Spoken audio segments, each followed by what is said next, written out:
सभी को नमस्कार। कक्षा 10वीं में हम अध्याय 6 के महत्वपूर्ण सवालों को देख रहे हैं। पहले ही सवाल है हमारा, हेल्थ का प्रमेय लिखो तथा सिद्ध करो। तो इसका कथन लिखेंगे। पहले हम कथन क्या था कि त्रिभुज में एक भुजा के समांतर खींची गई रेखा अन्य दो भुजाओं को जिन दो बिंदुओं पर प्रच्छेद करती है वे बिंदु उन भुजाओं को समान अनुपात में विभाजित करते हैं। ये स्टेटमेंट हुआ, उसको हम प्रूव भी करेंगे। तो मैं कथन लिख रहा हूं, हो सकता है एग्जाम में स्टेटमेंट लिखा जाए, प्रूव करना पड़े। तो मैं स्टेटमेंट लिख रहा हूं, किसी त्रिभुज में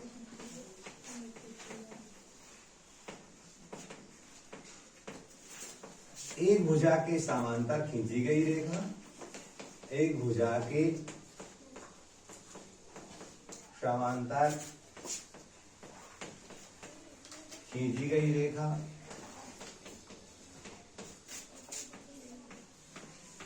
अन्य दो भुजाओं को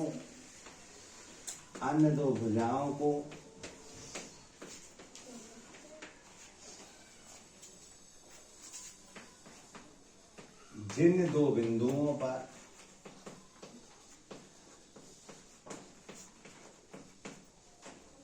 प्रतिच्छेद करती है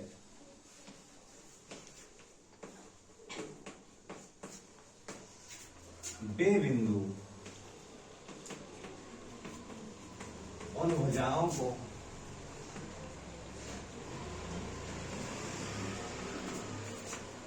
समान अनुपात में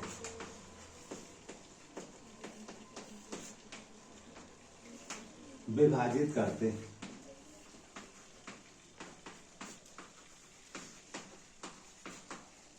ये स्टेटमेंट हुआ है उसका। एक्चुअल में होता क्या है, एक हमें त्रिभुज दे रखा है, ये एबीसी त्रिभुज है, इसमें बीसी के समानांतर डी है।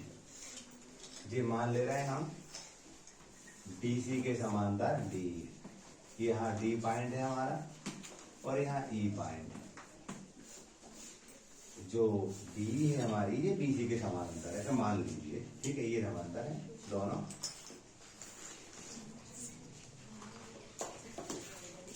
तो यहां लिखेंगे, दिया है त्रिभुज एबीसी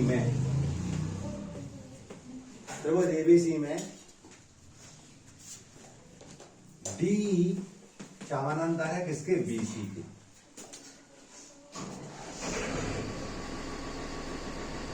सिद्ध करना है, सिद्ध लिखेंगे हम, एडी बटे डीबी बराबर ए बटे ए सी। ये सिद्ध करना है, एडी बटे डीबी बराबर ए बटे ए सी बताना। रचना हम ये मान लीजिए, ये हमारा बी पॉइंट है और ये हमारा सी पॉइंट है। बी से हम ई को मिलाए रखना, हमेशा डेटस करके होती है, और सी से हम किसको मिलाएंगे, बी को मिलाएंगे। मान लीजिए डी पॉइंट है हमारा।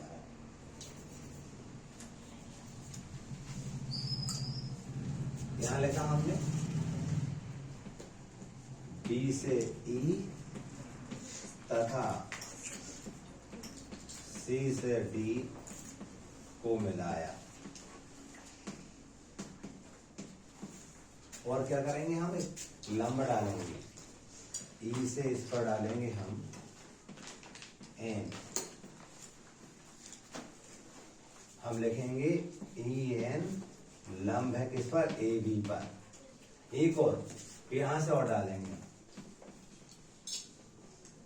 ये लंब था, ऐसे यहां पर ये लंब है डी एम। हम लिखेंगे डी एम लंब है किस पर, ए सी पर। ये रचना कर दिया। अब वो पत्ती आएगी हमारी, इजी है बहुत।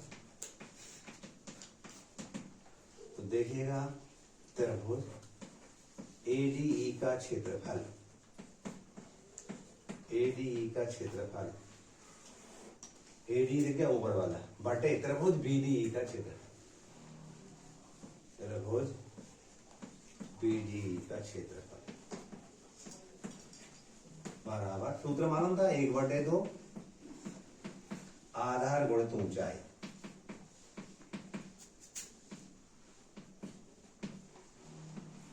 ये भी 1/2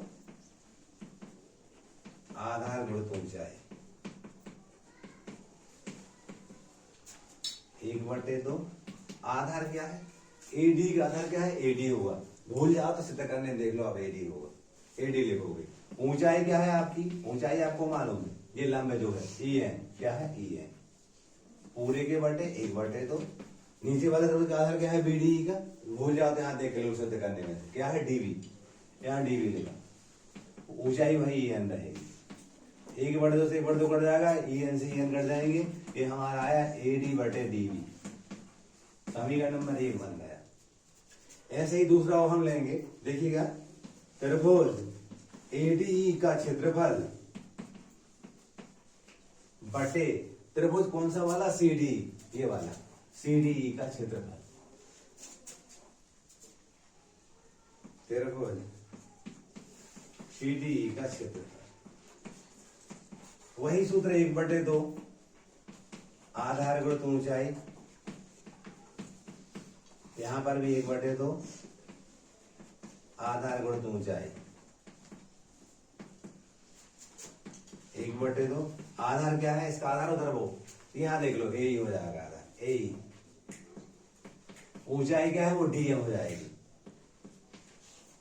पूरे 1/2, इसका आधार क्या भूल जाओ आप, नीचे वाले त्रिभुज का सीडी का आधार तो ये यहां देख लो, अब इसी है, ऊंचाई डीएम है, जो लंब डाला वही ऊंचाई है, डीएम से डीएम कट जाएगा, 1/2 कट जाएगा, आ जाएगा ए बटे ईसी, समीकरण नंबर 2 बन गया। अब देखिए 1 और 2 में ऊपर की बात तो बराबर दिखे, नीचे की बात बीडी और इसका क्षेत्रफल बराबर है रचना से, और हमें मालूम है 2 पैरेलल लाइन होती है और लाइनों के बीच 2 त्रिभुज बने हैं और दोनों के आधार सेम है, तो उनके एरिया बराबर होते हैं। 2 बातें लग रही है, रचना से कह देंगे हम या रचना से लिख रहे हैं, तो हम क्या लिखेंगे, ये लिख तो उतार देंगे, त्रिभुज बीडी का क्षेत्रफल, बीडी का क्षेत्रफल बराबर त्रिभुज सीडी का क्षेत्रफल, ये हमने डाला 3 नंबर। रचना से भी लिख सकते हैं आप, रचना से, और 2 समांतर रेखाओं के बीच 2 त्रिभुज बन रहे हैं और दोनों का आधार सेम है, तो उनका एरिया भी दोनों त्रिभुजों का इक्वल होगा, इस बात का यूज किया है हमने। अब 1, 2, 3 को देखो आप, ऊपर की बात तो बराबर थी हमारी और नीचे की बात समीकरण नंबर 3 में बराबर बता दी, यानी ये लेफ्ट हैंड इस लेफ्ट हैंड के बराबर होगा, डेफिनेटली इनके राइट हैंड बराबर होंगे, तो यहां पर लिखेंगे 1, 2 व 3 से क्या लिख देंगे, एडी बटे डीवी, सिद्ध करना होता तो सिद्ध करना था, एडी बटे डीवी बराबर ए बटे एसी, है ना, इस प्रकार सिद्ध हुआ, ठीक है।